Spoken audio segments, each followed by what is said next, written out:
think I'm gonna do a daily walk and talk where I just talk about things relating to, being off grid. While I walk the dogs, you might hear some barking or some chasing.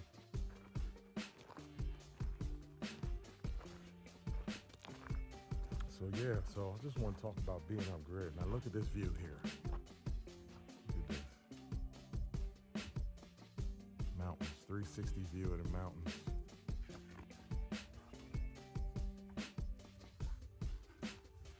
360 view of the mountains.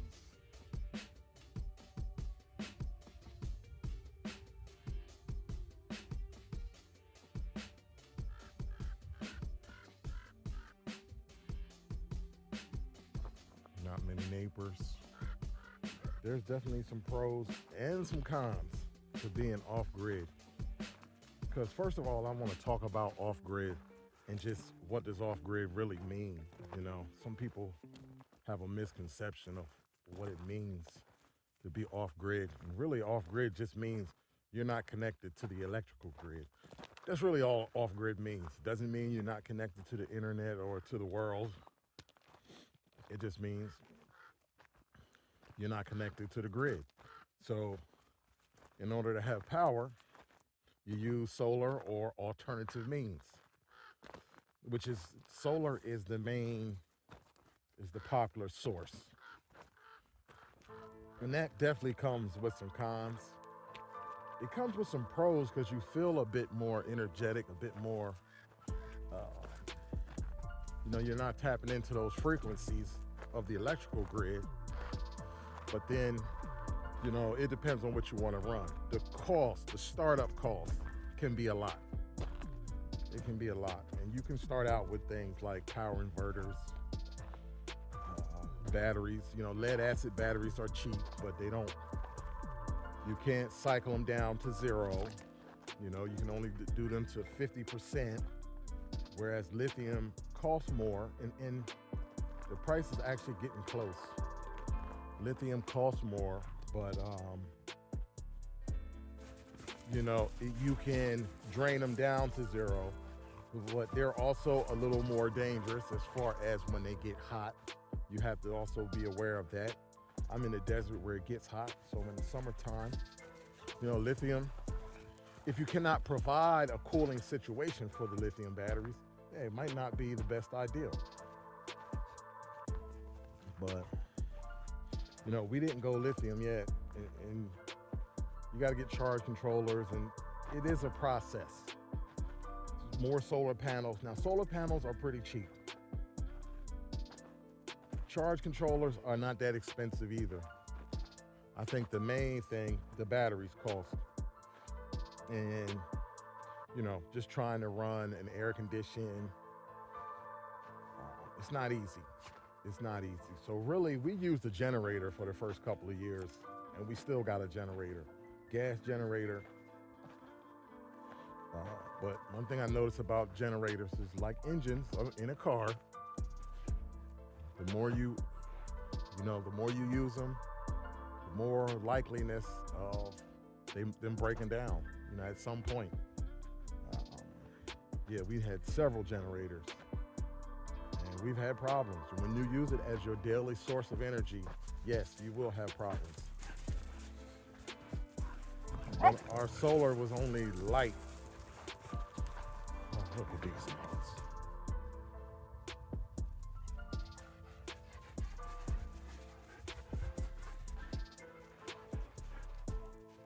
Oh, I'm glad to be out here now. The wind.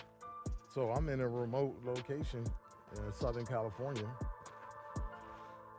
There's a few places out here in the desert that you can kind of live your life. Like, people won't really bother you like that. As long as you're not doing nothing illegal.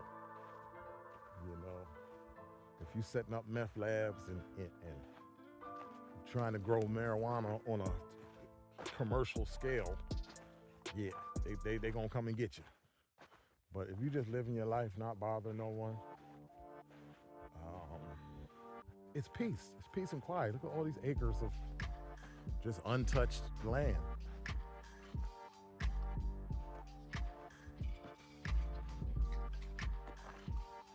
Yep.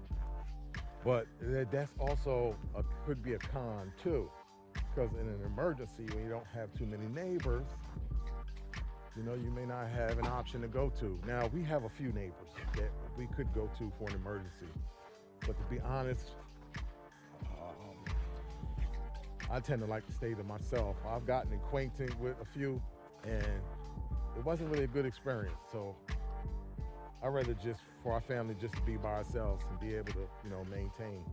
Now, we're not like far removed, we're not like hours away from the nearest town.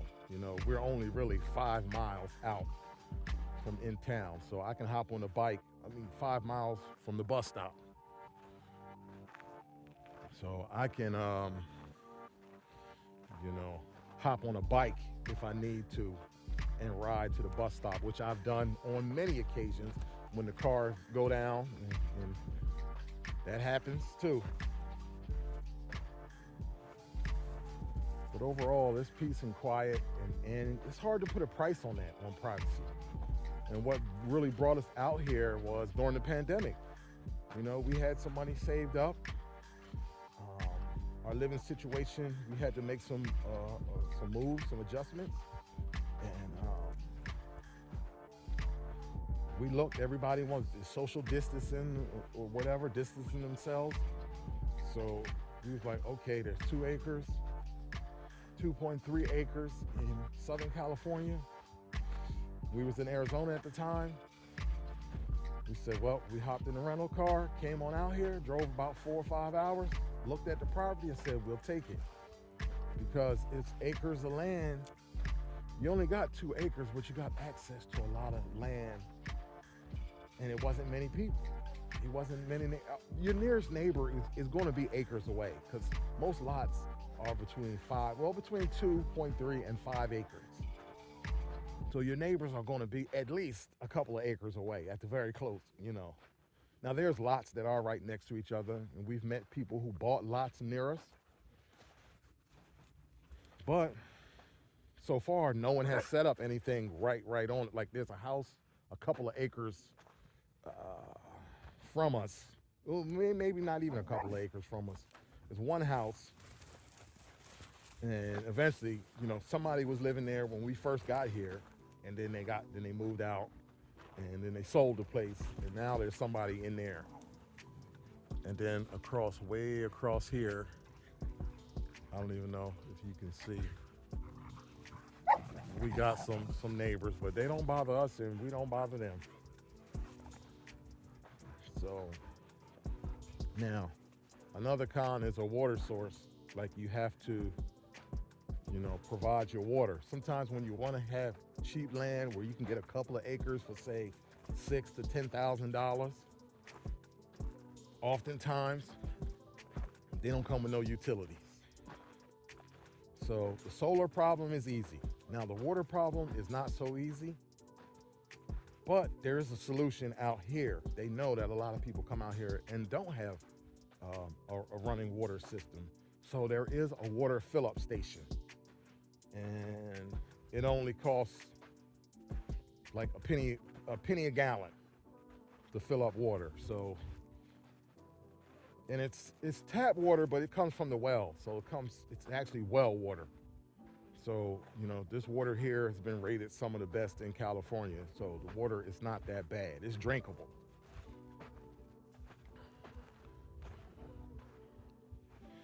But yeah, but it definitely comes with, its ups and downs, and you have to weigh all of that,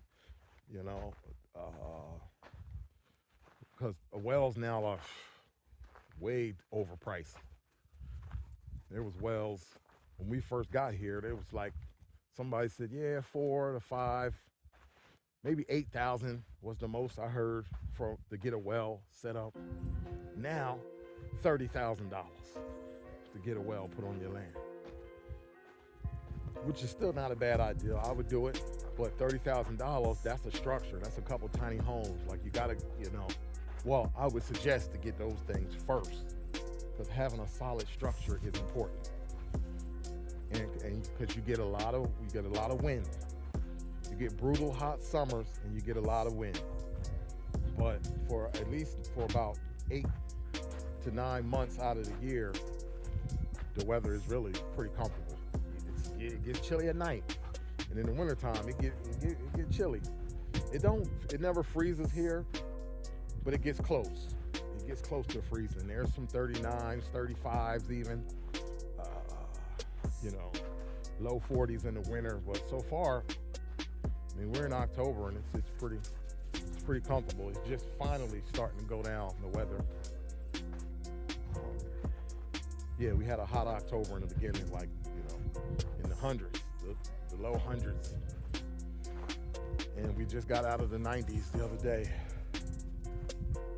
So, there's still a few spots that remain where cost of living can be relatively cheap. There's the third doggy following us.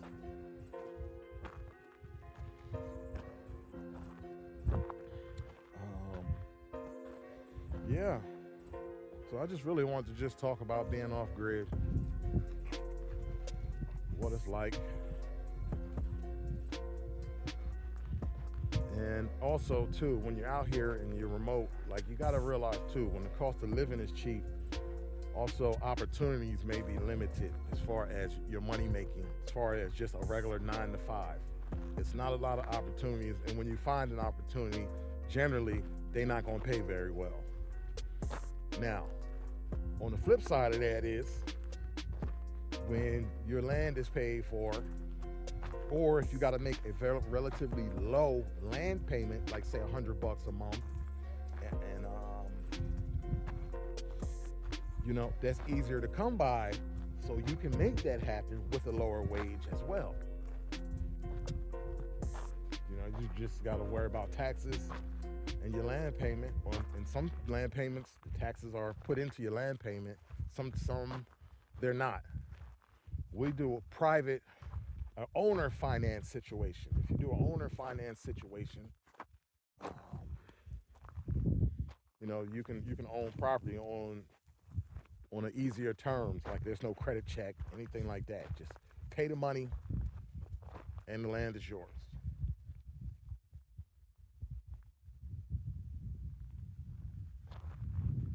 I might walk over here to this dune. These people dug this big old hole here and never came back to the land. And oftentimes they do that to set up the marijuana farms. They dig deep down, so when the trees grow tall, you can't see them. And then if you put a gate up around it, you'll never know they were there. Like, there were people across from us.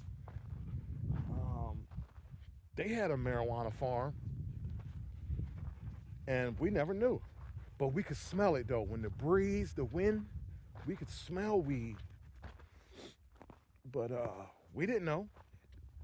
We did not know. We was pulling up, going to our land, and we seen these big dump trucks with looked like it was weed leaves coming out the back. And I said, did they just come and bust these people? And sure enough, that's what happened. They came in and snatched up all their plants, and they left. They left, sold the place, and now someone else is a guy who runs a maintenance company on the base. He bought the land, and they used it to dump their hot water heaters and stuff on. So you got to come out here with good intentions. And in this county, we're in San Bernardino County, so it's illegal to grow weed outdoors in most capacities. But if you do it right for your personal enjoyment in your garden, they're not going to bother you. But when you want to get 1,000 plants, 10 feet tall or 8 feet tall, and you're trying to grow, ridiculous amounts, that's when they get on you. But with all that too, there's no dispensary. They just opened up a dispensary. The Native Americans opened up a dispensary. We used to have to drive about an hour to the closest dispensary. But they do have delivery services, so you don't have to drive. Those same places will come out here and deliver it to you. But all in all, it's still a good place to be. It's just you just want to work on climate control. You know, in the summer, like I said, powering the AC off of solar takes it takes it takes money, and really depends on what type of AC unit you have. It's hard to run that off of a 12-volt system. A 48-volt system is recommended. Sun coming up, look at that view. But that's about it.